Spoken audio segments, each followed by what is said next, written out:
for the majority of your cues, it's going to be a while before you see the return on the investment of time and gear and plugins.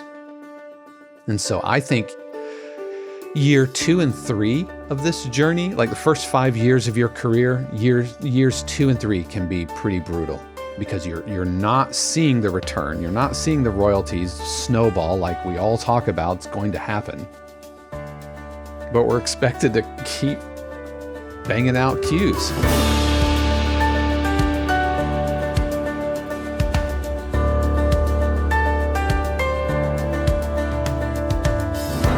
What is happening, everybody, and welcome back to another episode of the 52 Cues podcast, your weekly insight into all things production and library music. Whether you're simply curious about the sync industry or learning to write better cues, or maybe you're ready to pitch to publishers, I promise you are in the right place. My name is Dave Croft, and it is so good to be with you today. And if you find this video helpful, then why don't you give it a thumbs up here on YouTube and a 5-star review in your podcast app. And please be sure to subscribe because I talk about library music all the time. Today's episode wouldn't be possible without the incredible support of our member subscribers at 52 Cues, who not only keep our community alive and thriving, but as members, they get access to extra bonus features like workshops, live streams, office hours, cue breakdowns, Zoom feedback sessions, hundreds of hours of video archives, and opportunities to submit to real music library. So, hey, maybe that's you and you're feeling stuck, or you're ready to finally take your sync career to the next level, then head over to 52cues.com. It's free to join, and memberships start at around $4 a month.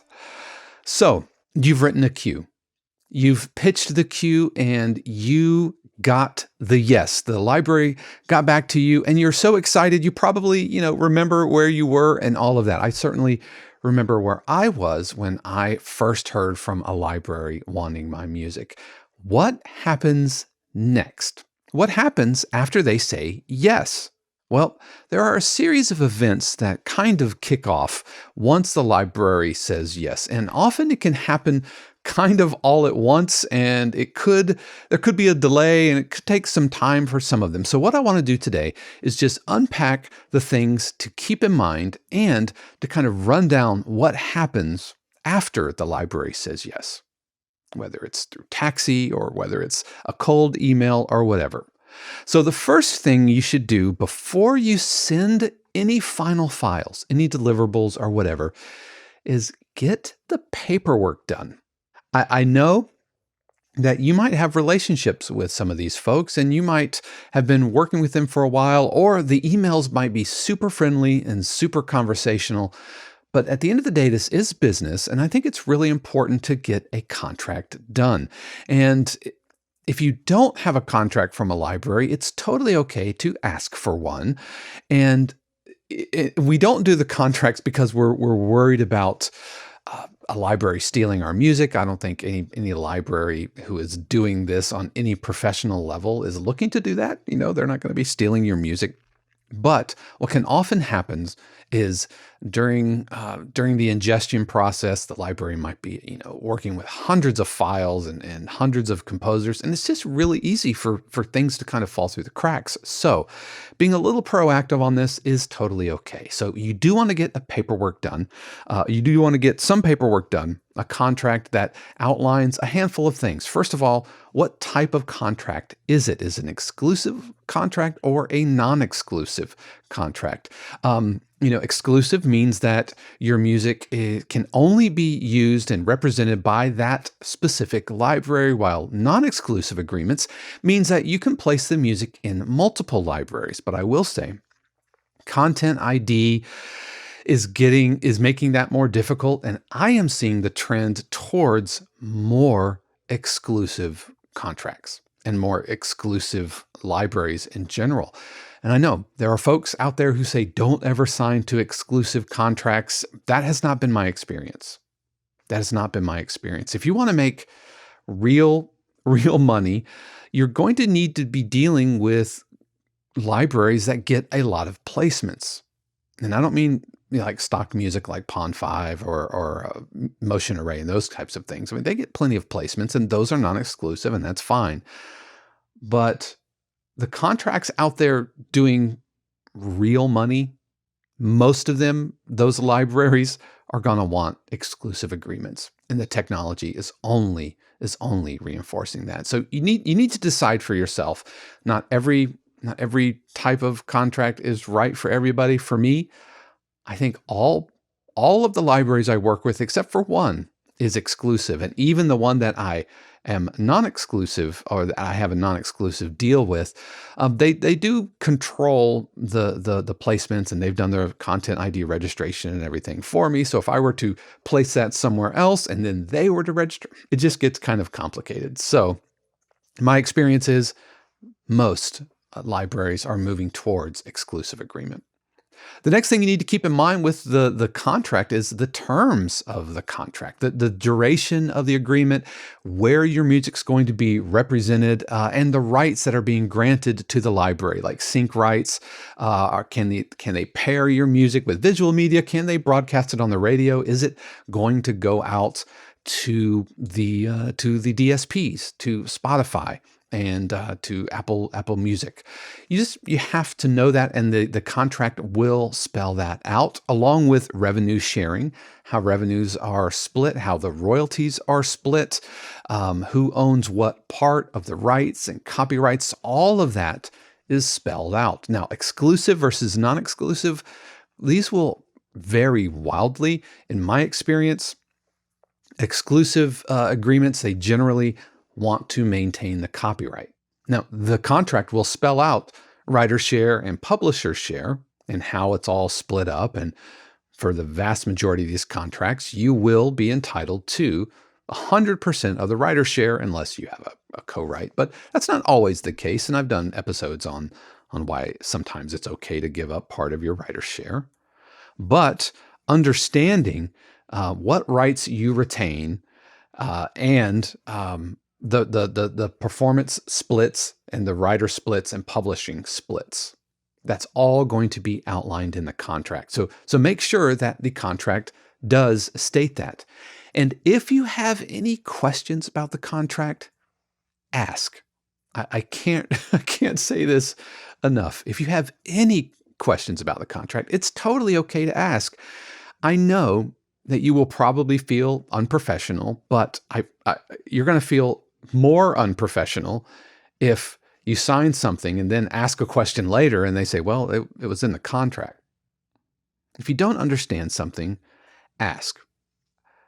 Thankfully, most of the contracts that I've run into haven't been overly legalese, and they're pretty easy to understand, but it's also a good idea to seek counsel, to seek legal help if you run into any problems or if you have any confusion.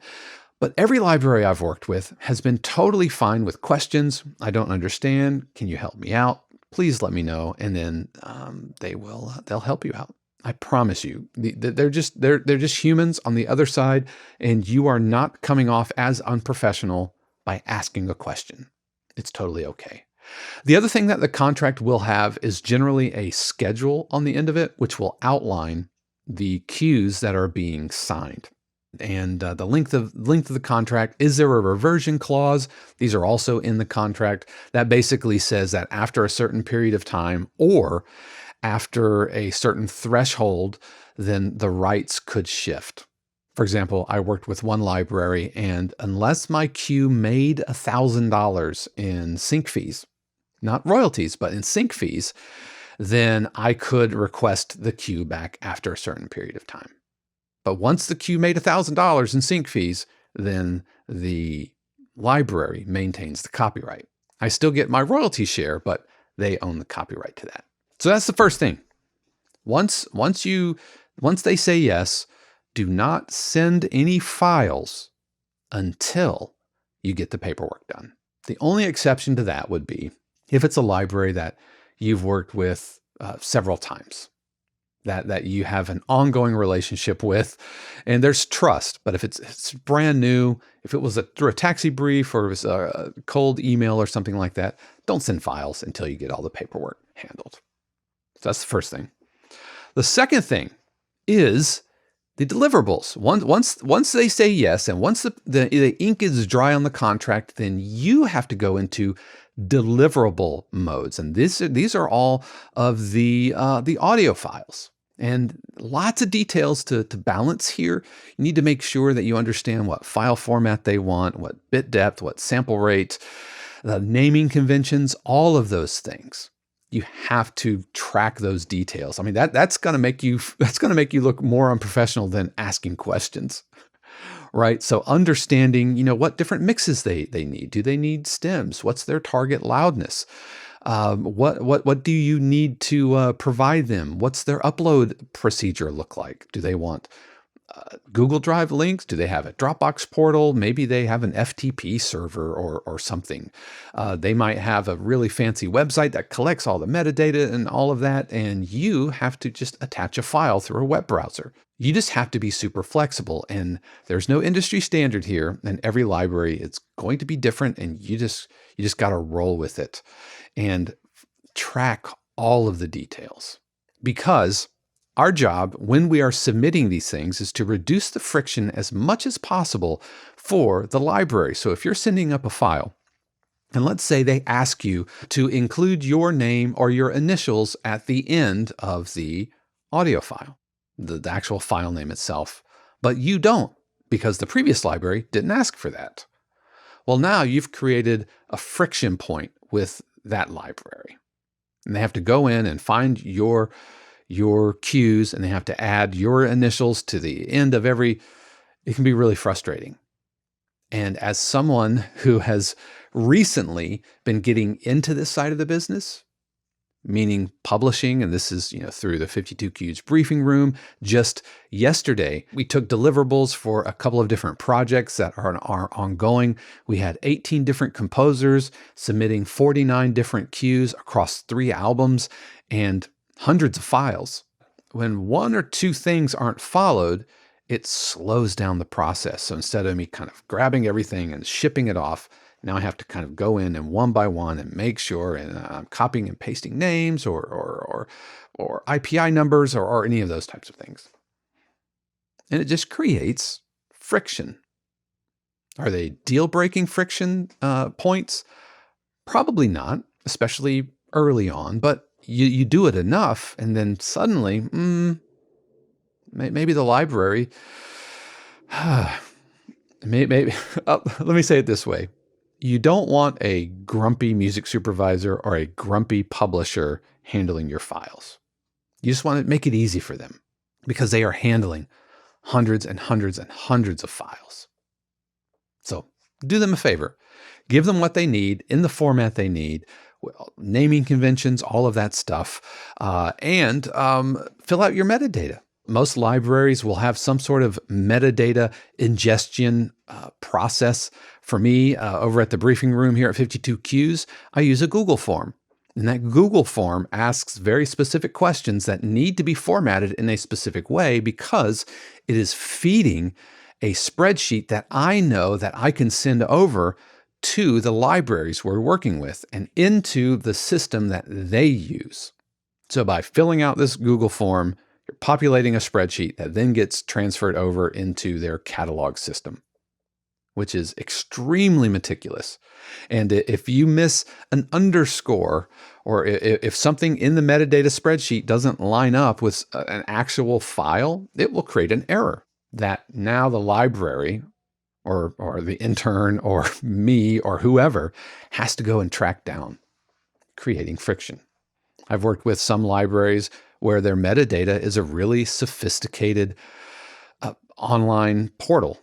So it's one page, you're submitting all of the different alternate versions, the stems, the cut downs, alts, minus mixes, everything into this really, really sexy looking page here. And metadata that's all pre-populated, and it will sort out the BPM for you. It's really, really, really sophisticated stuff. Also, I've had libraries who say, send me a Google Drive link and fill out this Excel spreadsheet, which is totally fine. Different libraries have different methods that work for them using the tools that they have access to. And it's our job to be flexible to that. So preparing the deliverables, ticking off all of the little check boxes, super, super important. And I mentioned alt versions, but alts, stems, giving them exactly what they want. And if you don't know, then again, ask. Ask what they need. If they say, hey, for example, send me a piano only version and your queue doesn't have piano, then ask, hey, what would you like me to do here? Most of the time, they'll be super upfront and very gracious in their response. All right, so you've done the paperwork. You've sent off the files. You filled out the metadata. Now what? Well, for you, your job is mostly done. This is what happens next is what the library earns for their 50% of the royalty share. So the first thing is distribution. Your queue goes into their catalog. It gets added, and this is where clients can go and find it, choose tracks for their projects, and it sits there. So ingestion, publishing, but the library should also be doing some kind of marketing, which is promoting your queue, promoting the album, promoting a playlist or something, putting it in front of the music supervisors that they have relationships with, maybe posting things on Instagram, maybe releasing to the DSPs like Spotify and Apple Music and all of that. It's not a part of every library's kind of marketing plan, but I'm definitely seeing that trend happen more and more. More and more libraries are putting their music up onto the DSPs, not to generate streaming royalties, but as a branch of their marketing. And so hopefully they are doing something to get your music in front of decision makers in the production space. Music supervisors, editors, potential clients, filmmakers, advertisers, maybe even game developers. I don't know. But that takes time. And this is where we have to be super patient. So, in the write, submit, forget, repeat, we're in the forget phase. We've written, we've submitted, they've said yes, we've done our deliverables, we've filled out our metadata, and now we just have to trust the process. Now, how long should we trust that process? Well, I would say like at least a year. It takes time. It takes time for your queue to get into the library. It could take a couple of months for ingestion and all of that stuff. And it's going to take a few months to get in front of potential clients. And that can be tough. That can be tough, especially if, you're in the first few years of your journey as a production music composer. And you've submitted a lot, you've had some success, you maybe have had a couple of hits here and there, like things get on pretty quickly. But for the majority of your queues, it's going to be a while before you see the return on the investment of time and gear and plugins. And so I think year 2 and 3 of this journey, like the first 5 years of your career, years 2 and 3 can be pretty brutal. Because you're not seeing the return. You're not seeing the royalties snowball like we all talk about. It's going to happen. But we're expected to keep banging out queues. And that can be really demotivating. But then you get a good royalty check and then it kind of boosts your morale a little bit. But we just have to wait because publishers have to find it. Publishers have to listen, and it has to be right for a specific project. And then, once they find it, then they have to use it. Client finally finds it, they select it, and it gets used in the project. You might get some upfront sync fees, but otherwise, you get placed and it shows up on your TuneSat. Maybe it shows up on your PRO cue sheet, which is super exciting. And even that, like waiting for cue sheets can be forever. But it's going to take a while for you to see that return, even after the placement. It can take a while. Sync license fees might get paid up pretty upfront. And that is negotiated per project and is inconsistent. But otherwise, we're waiting for royalties from our PRO. Something makes it on air on TV, maybe radio, maybe it gets used online or whatever. You get performance royalties. This is collected by ASCAP, BMI, CSAC, or whatever, which is exciting. But that takes time because the reporting takes time.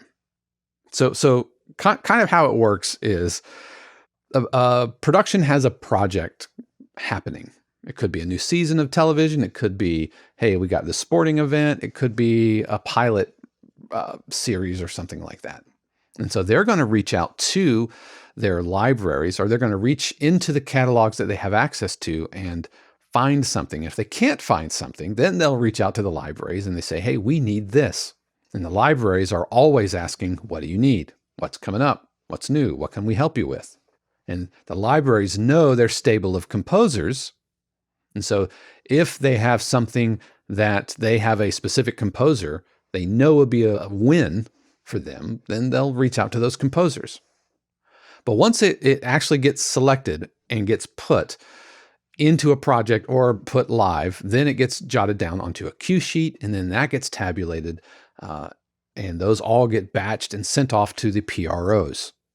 And the PROs then gather all the cue sheets. They gather all of the licensing fees that they've received, or the payments. The networks and everything pay money to the PROs to use the music.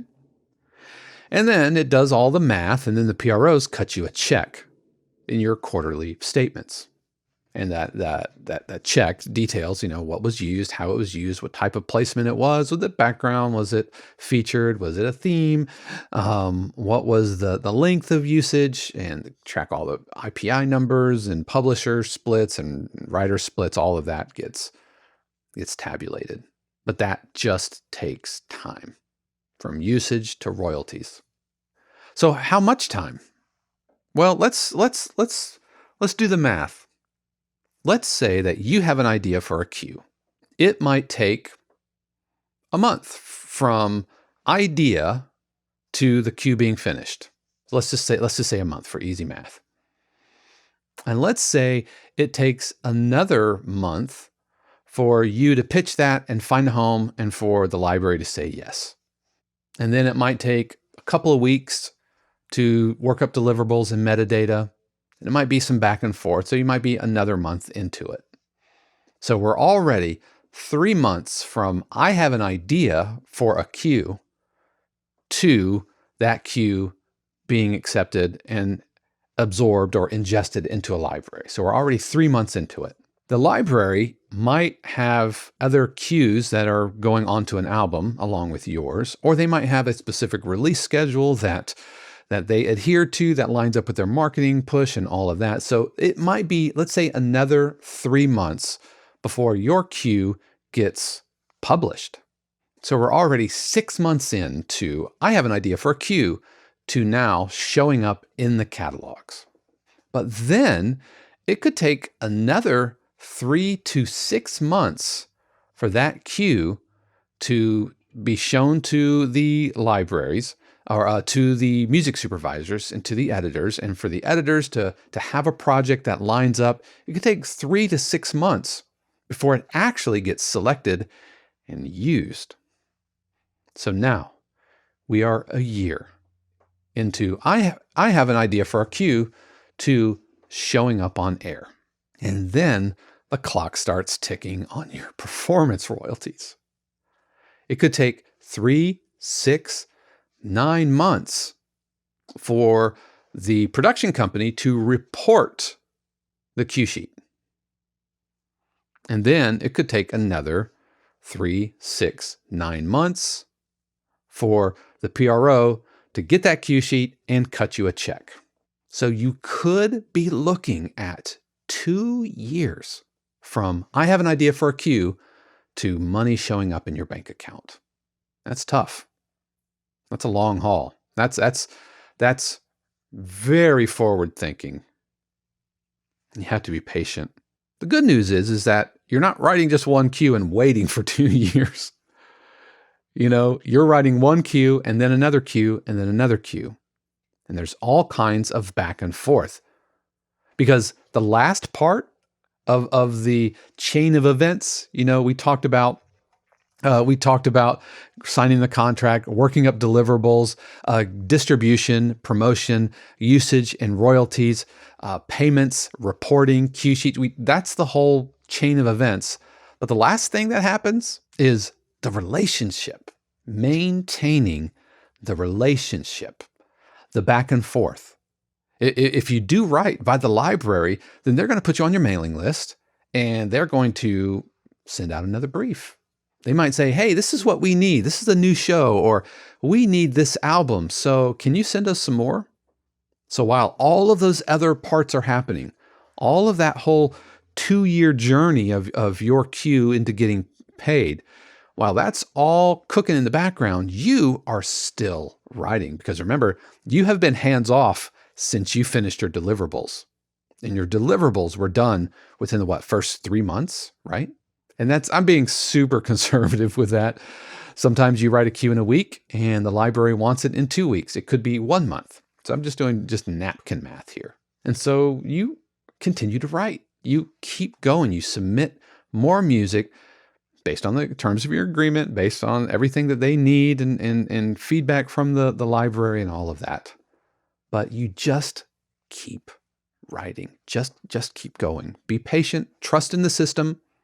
Trust in your library. If after a year your queue hasn't shown up, like at least in your PRO as being registered, or if you haven't heard anything from the library, it's just been radio silence, then maybe it's time to reach out to them. Actually, if you haven't heard from them in a year, you probably should have reached out before then. So I'm going to amend that. Like, how long should you wait from here are my deliverables and then what happens? I'd say if it's been 6 months since you've sent your deliverables in and you haven't heard whether it's been published, I think it's okay to send a follow-up email, just super cash, right?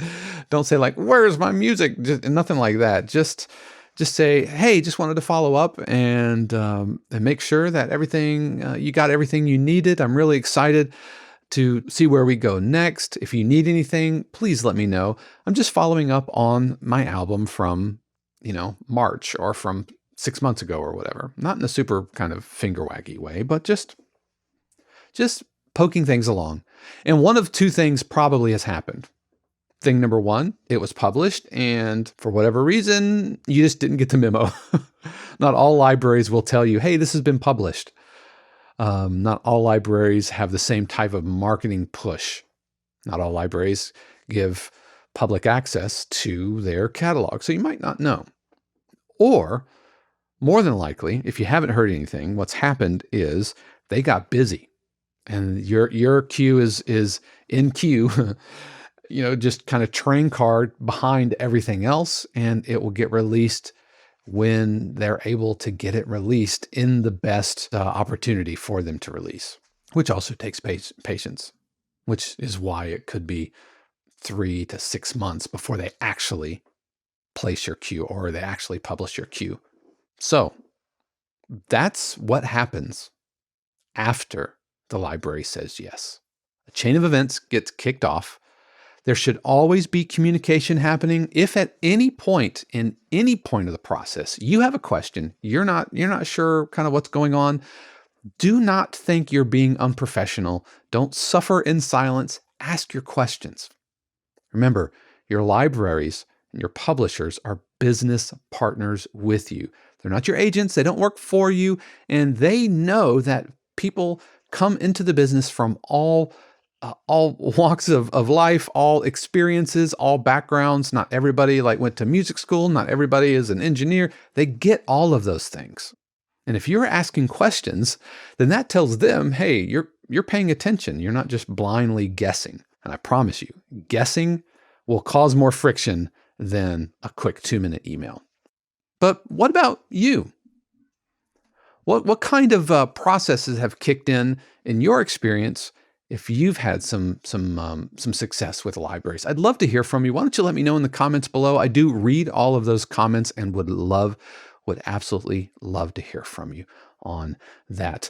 But that is going to do it for this week. Once again, a huge word of thanks to the family, friends, and patron subscribers of 52Qs who really do keep all of this going. They pay their actual real life money to keep this happening. And it's so good to have them. And none of this would be possible without them. You definitely want to tune in next week.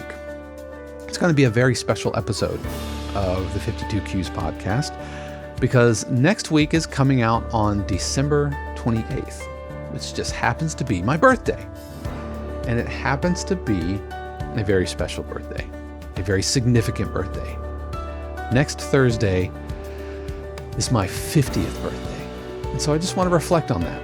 I want to reflect on how I feel about turning 50, what that milestone means. Do I even feel 50? Do I look 50? I don't know.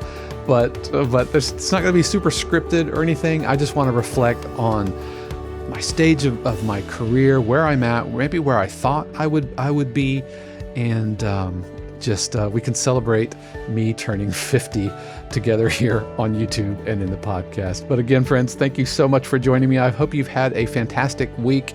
And especially as we come up to the end of the year, I hope it's been a really, really good year. I'm looking forward to 2024. Episode 52 is also coming out really soon on December 31st. And we're going to look at the year in review and talk about what 2024 holds for us. But again, thank you so much for joining me. I hope you've had a good week. And I know, trust and believe, friends, that the universe has amazing plans just for you. Until next time, peace. The 52 Qs podcast is copyright 2023 818 Studios, all rights reserved. The music played on the podcast is copyright of their respective owners and is used with permission and for educational purposes only. For more information, including joining the community and submitting your cue for consideration on the podcast, head over to 52qs.com.